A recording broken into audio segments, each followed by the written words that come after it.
Hey there again, folks. Welcome back to my random gaming series. Today we're playing a detective novel as we listen to some cool jazz. Yeah, this is a visual novel by Amaterasu Software. I'd like to thank them for letting me try this game out for free. I played several visual novels on my channel quite a while back. It's one of the types of games that I was really enjoying there for a good while. It's been a while since I've really played one on the channel. So this is just a little taste of this game.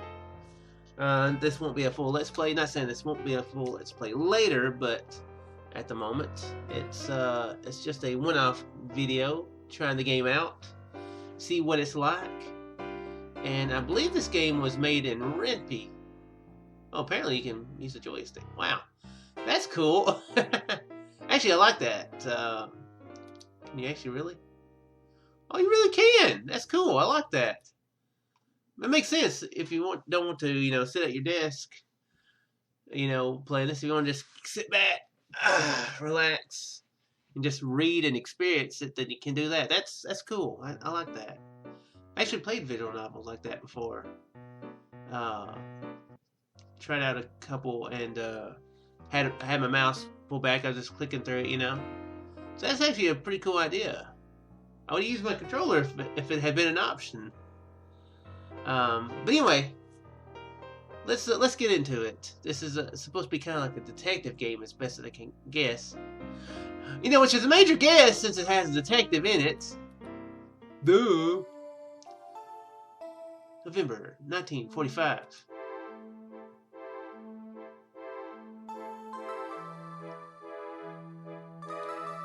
Okay, I clicked on it, didn't do anything. On a cold, wintry night, a murder has occurred at the Goldberg estate. The head of the Goldberg Arms production company has been murdered in cold blood. The faint sound of police sirens slowly engulfed the peaceful evening air. There was nothing in the distance except for woods and plains covered with snow. Miles separated the Goldberg estate from the common world. This perfectly suited William Goldberg, the genius who created one of the largest companies in the world out of barely anything. It was said that the Second World War was won because of the large quantity of arms produced by Goldberg Arms. However, even the most powerful people in the world have a common weakness. They are mortal men, made of flesh and bones. The bullets, basically. I will say it's kind of hard to see the thing here. No one thought the leader of such a political and economical juggernaut could succumb to death so easily. But such is the fate of all men. Clark thought about this in the ride towards the estate while looking at the disinterested face of his superior. I will say, hopefully it won't be an issue, but the recording software is covering a little bit of that. I can tell that's superior, though. If I sound like I'm confused what any of these words are, then that's why. I guess I could have just kept my mouth shut, and probably won't be an issue. But that's just me. It was Clark's first deployment in the field as an assistant detective. He read much about brilliant detectives solving cases on the spot in desperate situations at locations cut off from the rest of the world. Stories he read as a child were a decisive factor in his choice of career. He wanted to partake in intellectual battles between a detective and a criminal. There's a good anime that deals with detectives called Detective Conan. This is making me think of that. Makes that suddenly come to mind. The mind games of deceit and lies. Those almost noble confrontations that he read about. This was surely not going to be one of them, Clark thought while looking at his superior detective. The detective he was assigned to was just a bit older than him, yet he was a highly renowned man whose name was famous even beyond the borders of the country. Clark thought it would be an honor to become an apprentice of a man of such high caliber and social status. But as soon as he was assigned to him, Clark realized the truth. The sad truth that noble gentlemen detectives were just a part of the stories that he liked, and not of the real world. Clark's thoughts were interrupted by the arrival at the Goldberg estate. As soon as they stepped out of the car, Clark's eyes gazed upon the large, luxurious mansion that stood proudly before them. The mansion represented all that Goldberg had achieved in his lifetime. It was one of the most astounding buildings in all the country. It is rumored that the estate was worth a fortune alone, with the luxurious furniture and possessions found inside made the expenses of the mansion seem like loose change. Loose change. Turn the sirens off. They're giving me a damn headache. Okay, sheesh. Yes, sir. Detective, let's head inside. It's freezing out here. Clark, was it? Yes, sir. You have to learn how to take it easy. We're in the middle of nowhere. There's nothing here for miles. I know that, sir. What's your point? Well, except for snow and woods. Sir? Clark, the point is, nobody's going to escape. The only way to civilization is by this road. It seems like out in the middle of nowhere is the best place to escape. Just saying, you know. I guess it depends on if they want to actually just hide out. You know, if they could go hide in the woods for, you know, like weeks, you know, and then eventually they're gonna let the guard down, you know. Just saying. And judging by the tracks in the snow, no one has driven through here since yesterday's snowstorm. Detective, I still think that you are dodging my question. Why aren't we heading inside? You could say that people could have walked through the forest to go to the nearest village. That would take days, and I don't think anyone would survive the wild wolves and bears. Oh, okay. Well, there's apparently wild wolves and bears in the forest. Not even mentioning cold. Eh? The reason for staying outside for now is to observe the area that surrounds the mansion. Sir, I'm sorry I did not notice that sooner. Pardon my ignorance. And I have to light a cigarette. This trip was boring as hell. The problem is the following. In order to solve this case, I have to solve a mystery beforehand. The mystery of where my pack of cigarettes is. Sir, I don't think you should be smoking now. Maybe we should head inside and start doing our jobs. Not before I get to the bottom of this. The mystery of the lost cigarettes.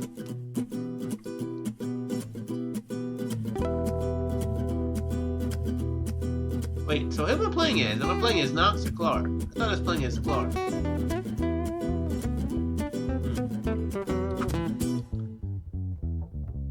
Oh, maybe I am playing as Knox. Clark, what do you know about this? What, who would steal your cigarettes? I assume someone that wants to sabotage me. Really sabotage you? Okay, I can... The music seems a bit loud.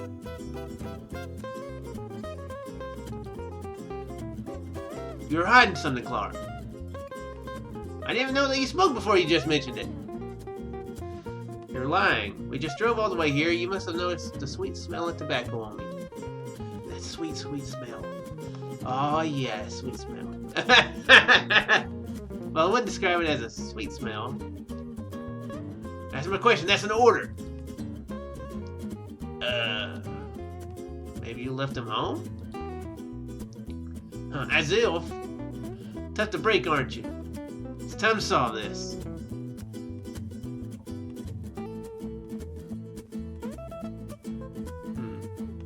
I don't think we should probably accuse yet.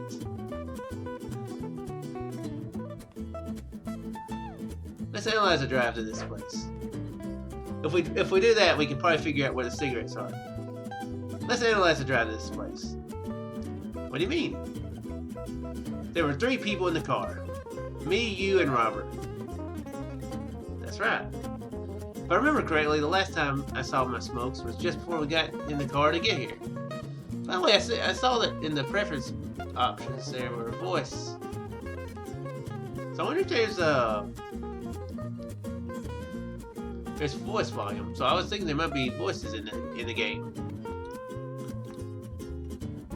That means they could have only gone missing inside the car. Have you tried searching the car? I mean, that seemed like the logical thing to do.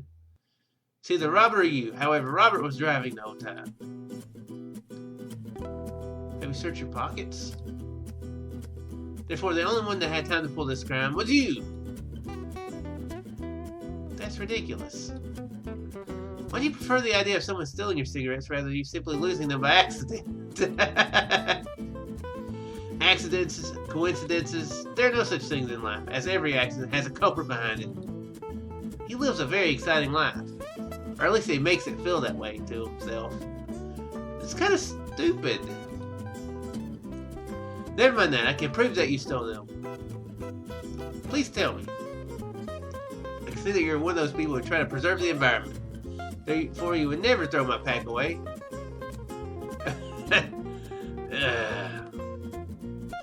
They must still be on you. I don't. Do you have to order Robert to search you? Please don't. Here they are, Knox. You win. Wait, you really did? Aha! Okay, you really did. Okay.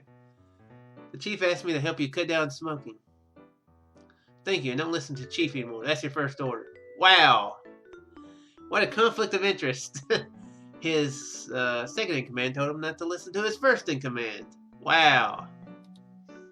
By the way, Sherlock, I picked you because you seem like the biggest pushover out of all the applicants. That's just great. The interior of the mansion was as grand as one would imagine. Imagined? I don't know why I said imagined. A large lobby with a wide staircase that leads to the second floor spanned it before the detectives as they entered the building. The walls were enhanced by countless pieces of valuable art and ancient weaponry. In the corners of the room, there were large statues that looked like Goldberg holding a sword. It was truly a home of a rich and powerful man. A person stood tall and proud before the detectives, ready to greet them as they were approaching the main hall. It was Goldberg's butler. Welcome to the Goldberg estate, detectives. May I take your coats, gentlemen? He's only got a vest on. Please do. It's a nice building, don't you think so, Sherlock? Please stop calling me that. Why, you're a good detective, aren't you? You should feel proud of your new name. Sir, please, I can sense from your tone that you're making fun of me. Please follow me to the lounge. Everyone is already gathered there. I think a proper introduction is in order. I'm Jonathan Knoxville, and this is my assistant, Sherlock. Please don't mind my superior strange sense of humor. I'm Detective Clark Dole. Yeah. Uh-huh. Right. Doyle. Interesting. Sherlock. It's Arthur Conan Doyle, so I was thinking Clark Doyle. Yeah. You mean assistant? Well, I am the main butler of the mansion, and my name is Jeffrey. Are you perhaps the famous detective Knox? Yes, that is what they call me. It is an honor to meet you. I figured that for such an important case, the police department would send their best man. Yes, the chief is quite worried about the amount of political attention this case is getting. Please, follow me. As they were walking through the Grand Mansion House, Clark thought about the immense amount of money the victim had and what he would do with it if he ever acquired such wealth. It was a childlike dream to even think about something like that, for there was only one man to ever have such political and economical influence over the world order, and he passed away last night. There's something I wish to ask you for. What is it, detective? Do you, by any means, have the building plans anywhere in the mansion? Indeed, we keep them in the library on the second floor. Would you like me to go get them for you? Yes, as soon as possible. Clark will go with you. This is the door to the lounge. Everyone should be waiting inside. Clark, go get me those building plans. Yes, sir. I'll be back in a minute. Owen, give me the notepad that I left in the car. Sheesh. When Knox opened the door, he was surprised by how heavy it was. Okay, so who are we playing as? Are we playing as both? I kind of thought we were taking on the role of one or the other. Maybe we're taking on the role of both. I'm not sure. I know that we're inside Clark's mind a lot, so I was assuming that we were in his mind. Upon entering, he glanced upon the worried faces of the people that were gathered before him. The lounge was even bigger than the lobby, with a high ceiling that had a dwarfing effect on the people below. In the middle of the room was a large table that was spacious enough to host a feast for at least 20 people. In a corner next to the bookshelf stood a black grand piano. A worried bunch of people were sitting at the table and drinking tea.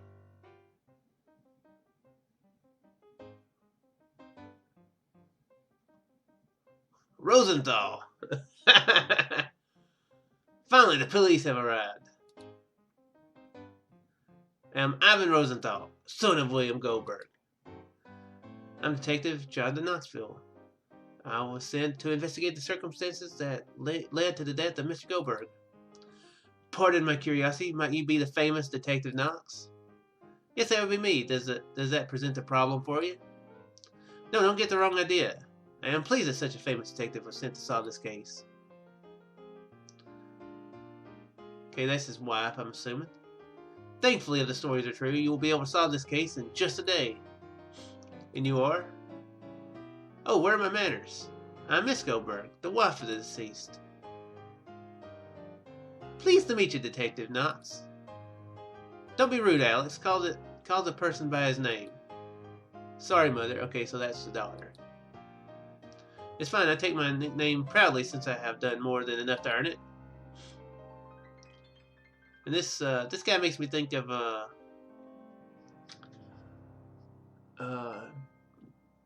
John Rhys Davies, I think. No, I don't want to be. No, I don't want any updates. Let me pause it real quick. Thank you, HP Updates, for wanting to interrupt my my video game recording. Well, great Detective Knox. I'm Mr. Smith, a friend of the deceased. You were saying that it was gonna do it in 20 minutes. I've had a recording cut off like that before. It was like a little countdown, I think, and then I wound up losing the footage. So, woo! I think the word you're looking for is business partner, Mr. Smith. You might call it a business relationship. However, I always thought of Goldberg as a friend.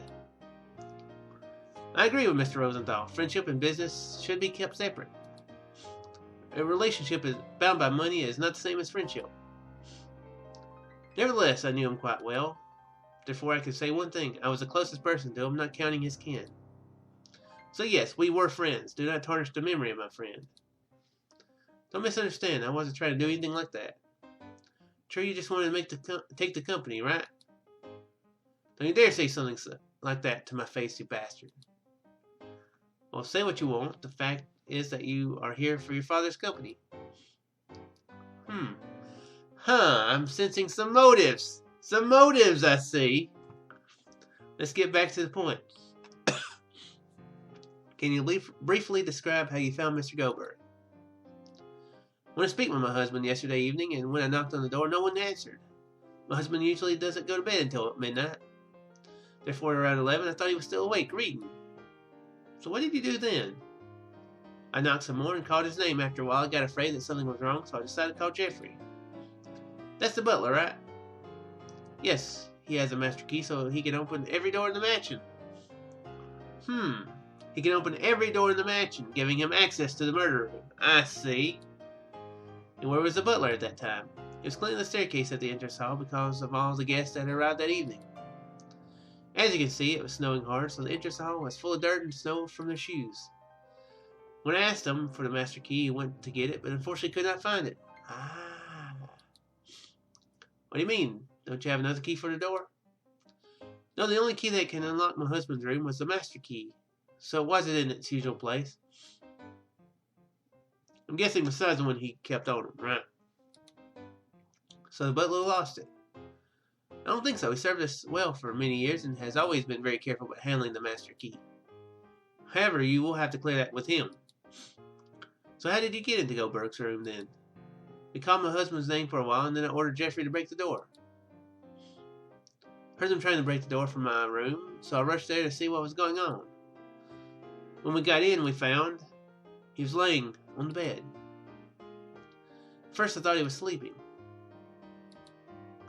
so I went over to kiss him, but she started crying as she tried to continue her statement. Rosenthal interrupted Miss Goldberg. He was dead. A dull silence filled the room, and only the weeping Miss Goldberg could be heard. Did you touch anything? Yes, I hugged my husband. Was that wrong? No. I sent the butler to the lounge to call the police since the phone is there. Anything else? Yes, after the initial shock, Miss Goldberg noticed that the balcony door was open, so we went out to see if we could see anybody. And it was too dark to see anything. When we returned to the room, everyone was already there because of the commotion. We did not touch anything, Mr. Smith. Mr. Smith said that it is better to leave everything to the police. Since then, no one had entered the room. I see, that was smart of you, Smith. Thank you, Detective. I have read quite a few mystery novels, so I know what to do in such situations. Well, that sounds awfully convenient. You read the mystery novels, so you know how to possibly get away with things. I see. What do you mean? Well, since the door is broken, any one of you could have entered the room and tampered with the evidence. Well, she looks surprised. That is not the reason I suggested not entering the room. I didn't enter the room. Oh, really? And can you prove that? Despite how much I dislike Mr. Smith, I can confirm he is telling the truth. We all stayed in this room until you arrived. Except the butler. Yes, he made a few short trips to the kitchen to make us some tea. Well, oh, oops. I should go to Goldberg's room then. I'll talk to you later. Anyway, guys, I think I'm going to go ahead and end the video here. This is actually a pretty interesting game, I have to say.